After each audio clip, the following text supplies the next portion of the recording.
Pakistan Peoples party Khairpur की जानिब से जिलानी हाउस खैरपुर में सानिया कारसाज 18 अक्टूबर 2007 को शहदा को खिराज अकीदत पेश करने के लिए और फ़लस्तीनी अवाम के साथ जारी मुलाजिम के खिलाफ फ़लस्तीनियों के साथ इजहार यकजहती की तकरीब मुनक्किद की गई।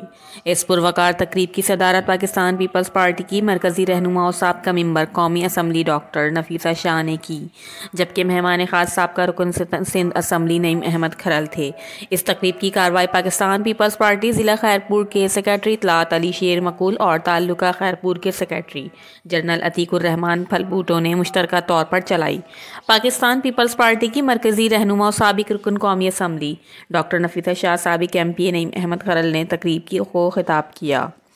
पाकिस्तान पीपल्स पार्टी ज़िला खैरपुर के सेक्रेटरी इत्तलात अली शेर मकूल, सीनियर रहनुमा Nazar Mohammad Gahu, Pakistan Peoples Party city Khairpur के सदर मुनीर हुसैन मंगी, ताहिर इम्तियाज़ फलबूटो और पाकिस्तान पीपल्स पार्टी ज़िला खैरपुर के तमाम ताल्लुका अहदेदारान ने तकरीब को खिताब किया। इस मौके पर पाकिस्तान पीपल्स पार्टी के तमाम तंजीमों की सदर जनरल सेक्रेटरीज और पाकिस्तान पीपल्स पार्टी के वर्करों कारकुनों की बड़ी तादाद में शिरकत। Bureau chief Ayaz Ahmed Soho, CCN news Khairpur.